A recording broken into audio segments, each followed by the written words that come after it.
Chapter 4. Gus. The sun shone clear as Felicity woke to a beautiful new world. The mists had dispersed and there was a feeling of anticipation and excitement. The bedraggled band of followers gathered together their few belongings and prepared to travel. Reuben told Felicity they were heading northwest.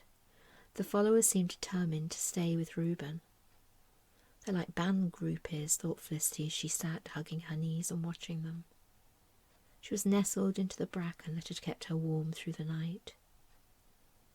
There were more Orion like Reuben, but whilst they appeared to be human, they had long, furry, black and white striped tails that they moved gracefully behind them, like a cat, she thought. The Orions certainly moved with a grace and beauty that did not appear to have been endowed upon some of the other creatures. There were no other Sibyllin. She peeked at Sib as he moved about the camp. His huge, scaly head turned towards her. Felicity shuddered and looked away. Peering into the spiky bushes, she was fascinated by what she saw. There was a group of tall plants, almost trees. Their heads were a collection of grooved, broad leaves that glimmered and shimmered in the early sunshine, vast geisha fans of the brightest green.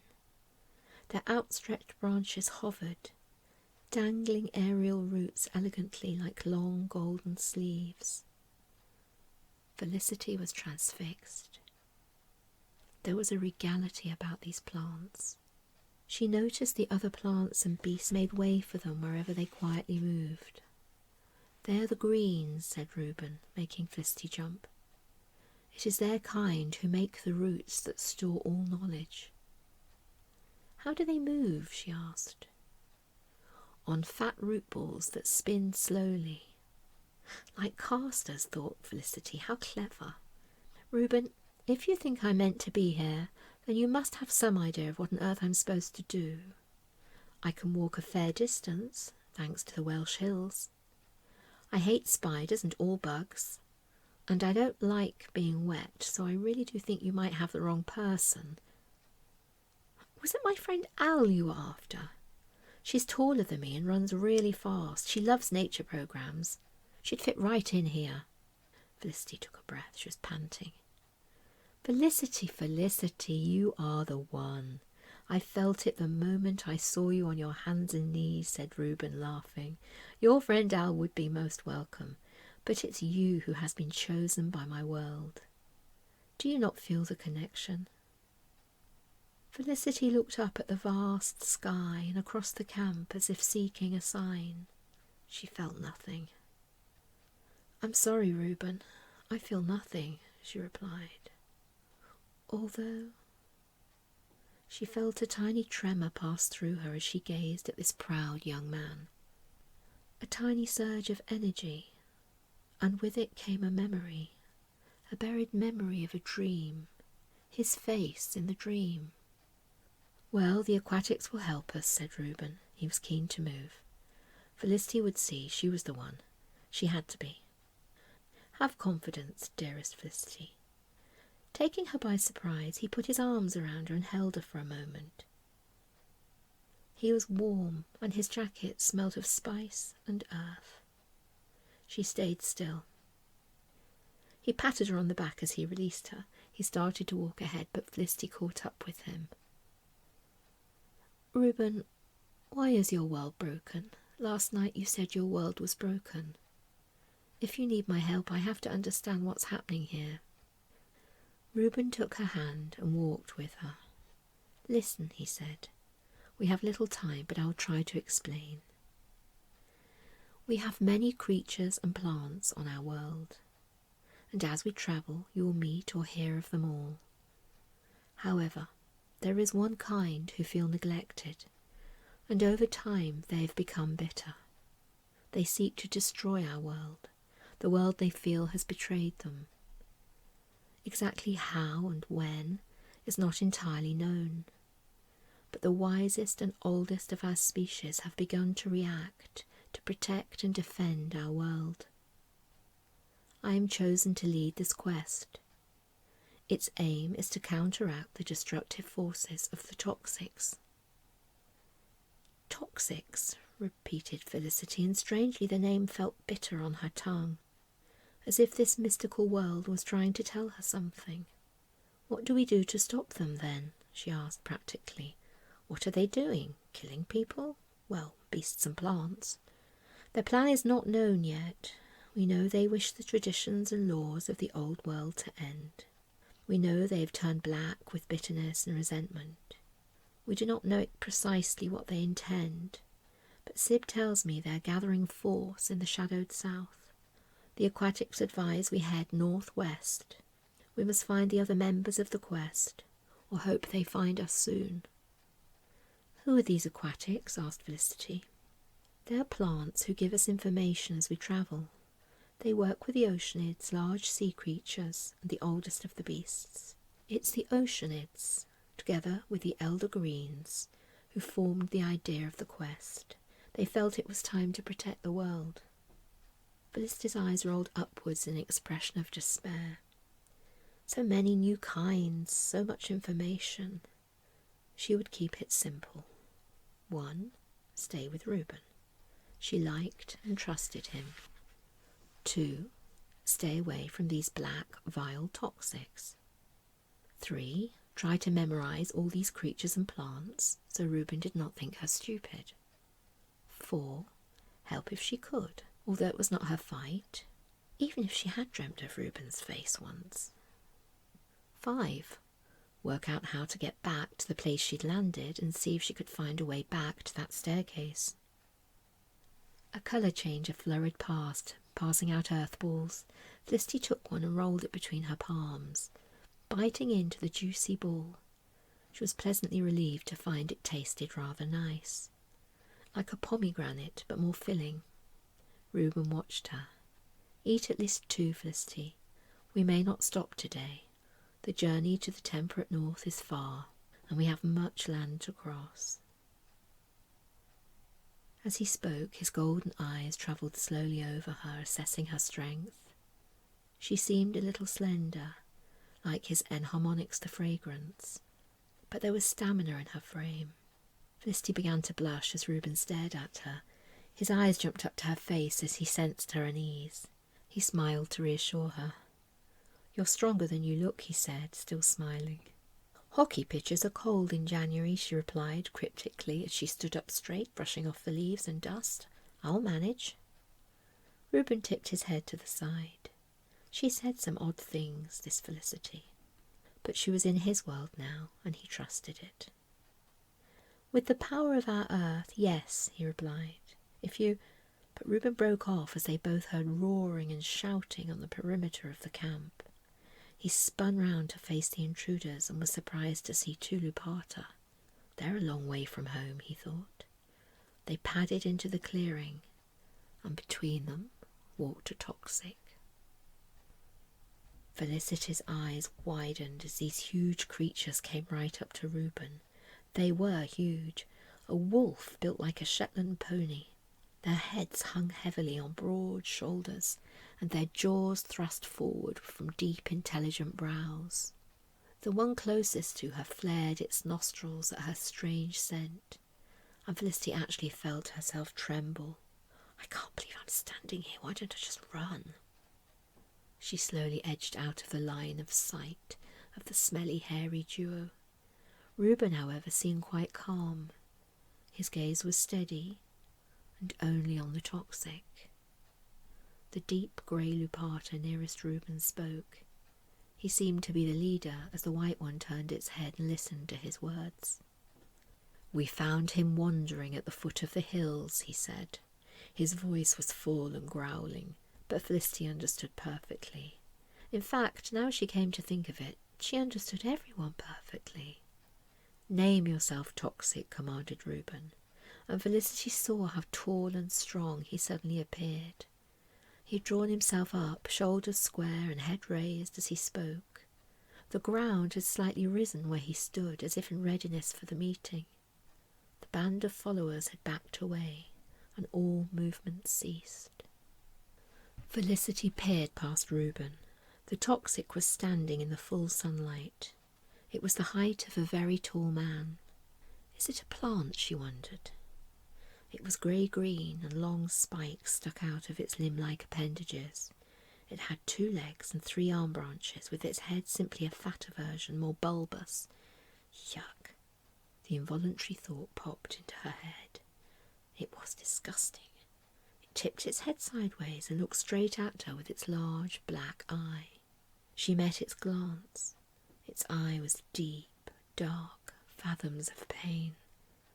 It spoke to her of sadness and loss and loneliness.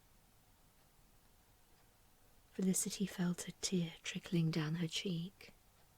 "I am Reuben 4000th, Reuben said to the thing. "I am Toxic, it replied. What a lovely voice, thought Felicity, surprised. She heard a few sniggers from the bushes around her. "Silence," called out Reuben. "We're all of the old world, and in that world there has never been a place for disrespect and small thoughts." The Toxic seemed to relax at Reuben's words. Felicity took a better look at him and decided his eyes were a lovely shape, as long as you avoided meeting them. Reuben spoke quietly to the 2 Lupata, and Felicity let out her breath with relief as they backed away and sat down. One of them started rootling in the ground, and she saw him unearth a lump. So that's where the earth balls come from, she realised. He crunched it greedily, and a large drool of saliva hung down from his pink and black gums. "Why have you risked yourself to come to our quest?" Reuben asked the Toxic. Why isn't he scared of him? Felicity wondered. He has just said he's a Toxic. But Reuben seemed comfortable with letting the Lupata leave their prisoner stand free. She sat down, reassured by Reuben's attitude. It was his world. He must know what he was doing. The thing wasn't black. Perhaps that meant something. "I have heard mutterings of this quest for many months now," the Toxic was saying in his melodious voice. Felicity started gently scratching at the ground with a stick to see if she could find another juicy earth ball whilst she listened. "The old world is dying, and my kind are to blame. They cause imbalance to the essential harmonies with their anger. Chaos is erupting throughout the south. The power of communication is becoming limited, and with this, the energy of our old world that flows seamlessly between us all and our land is being weakened. As we all know, life's flow depends on an open mind and an open heart. All can see and understand. Words are only a part of the flow. The Toxics breed fear and mistrust, and the flows of communication are being stunted. The plants and beasts can no longer connect with the land from whence they come. They grow weak, and the truly malicious Toxics have formed a small army that grows fast. They encourage insularity and spread their malicious intents as they begin to traverse the world, 100 by 100. These new Toxics recruit wherever they go. They say it's time to act." "What do they want so badly?" asked Reuben. "A new world in which we Toxics can belong." "You live among us already." "Yes, but you know our story," continued the creature, who Felicity had decided to call Gus. She wasn't really sure why. Perhaps it was his big black eyes. They reminded her of a big gorilla she had once fallen in love with at a zoo. Gus. Her mother had been forced to buy her a hard plastic replica, which had stayed in her bed for the next 4 years, chilling her cheek in a satisfying way. Gus the Toxic was talking fast now. Sib had reappeared, and he sat a little distance away listening. "Your story is the story of all of us, Toxic," said Reuben, interrupting the flow of speech. "Do not be afraid," he said to the followers, and gestured to Felicity to come closer. "This Toxic is clearly not blackened with bitterness yet. He comes in peace. Let us all remind ourselves of the sad history of his kind, of the birth of the Toxics and the beginning of the downfall of the old world." He sat down gracefully, and Gus folded himself neatly together and continued. Felicity gave up grubbing for food and focused on the story. "It is said that in the old ages all life lived in great harmony and balance with the Great Spirit. It created pure goodness and joy, which seeped out into all other worlds. Sometimes an Orion travelled to those worlds to share our message of love and joy. The Great Spirit was proud of his wonderful creation, which was doing so well. His pride was his undoing. He took his eyes away for a moment, and the TOXICS were born. A male fragrant fell in love with a female Orion beast. It is foretold, when two enharmonics join, a special force is created, but to reproduce is against the Great One. It cannot be. But they did. They found the tiny part of themselves that matched, and they reproduced. The thing that came from them was ugly, strange, and they separated in shame, telling no one. They left it to its own fate in the natural way of things. But it survived. It had the powers of both species, and the love of none. It reached maturity, watching, learning, yearning. The first one reproduced itself out of utter loneliness. Subsequent TOXICS learned to do the same, but it was a miserable, pathetic affair. The descendants scattered throughout the lands, unwanted even by their own kind. The plants and the beasts saw these sad creatures that lived in the shadows of their world, and they ignored them, misfits of ugliness in an otherwise perfect, beautiful world. They were misunderstood and sometimes reviled. Over the years they became angry and bitter. Bitterness turned to wickedness, and revenge became their cry. Their only hope was the Great Spirit of the old world who'd comforted them from the beginning. But why did he not intervene? Life has its own destiny, they were told. It is rumoured he planted a root deep in another world, in order that at the right time the two worlds would entwine and somehow heal each other. This was his design, and it would come to pass as all things do, they said. But the years passed and nothing changed. The story moved something in Felicity's heart. The more she heard of this sad, proud world, the more she was beginning to understand. Maybe this was not her world, she thought, but how very real and tragic it all felt. "We thank you for reminding us, Gus," said Reuben. There were a few mutters of confusion as Reuben gave the TOXIC Felicity's name. "It's a very fine name," said Gus, and he fixed his big black eyes on Felicity. Felicity thought his funny, spiky face was trying to smile, although she couldn't be sure. "Why have you come to find me?" Reuben asked the TOXIC. "I was living with the Greens in their homelands, the southeast, but visiting the darker parts of the shadowed south frequently. I feel different from my kind. I see no sense in resentment and bitterness. I don't feel ugly. I'm happy to be different. Intrigued. I have felt lonely, but I face the Great Spirit and I feel joy.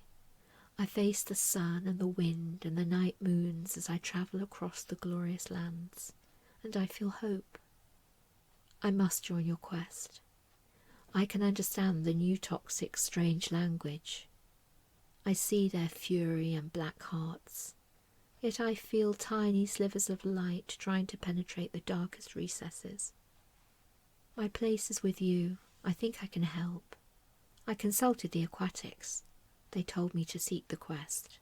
"Did they give you any further information on the TOXIC's plans?" asked Reuben. His shoulders were slumped, and Felicity felt her fingers twitching to touch him, to lay a small hand on his shoulders upon which so much was resting.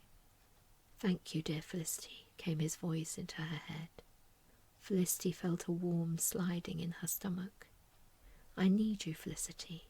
Listen and learn." So Felicity listened. As the sun climbed high in the sky, the rumbling voice of Gus spoke of all he knew of the TOXIC's plans. The aquatics had discovered a plot to find the roots of the old world, and furthermore to reveal the place of the ancient root that held the knowledge and secrets of the beginning of the world. "No one apart from the Toro are allowed into the sacred caves which contain the roots," said Reuben. In the pause, Felicity could hear a tiny bird singing high in a bush, and an echoing reply from another. The sun was warm, and she felt thirsty.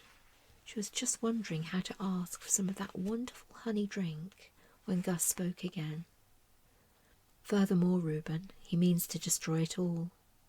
The ancient root first, and then all of them. He declares all knowledge will be burnt and hacked until the caves are empty. The roar and outrage of the beasts and plants filled the air. They cried in pain and terror. Felicity looked about her. She felt odd. She saw herself from above, a small human surrounded by a horde of screaming, turbulent creatures and plants. Is this how the first explorers felt on landing? She wished Al could be here with her. But the noise of the outraged plants and beasts overcame her, and as she stopped thinking and listened to the sound, the old world gave up its strength to her. She felt unified with these wonderful, strange beings. She realized she knew what they were. She felt their love and their pain. There were plants and beasts of all the world in this quest, although she had yet to learn their names. There were greens, thorns, fragrance and colour changes, Toro, Lupata, Orion, and of course one Sibyllin. There are more in the oceans and the skies, the land whispered, and she felt honoured that it opened its heart to her. She looked up and saw vast flying shapes soaring high. She was filled with wonder and joy. What a truly incredible place! But for now she filled her lungs with the pure air and found herself joining in their cry. Life is joy. Joy is love. Love heals all.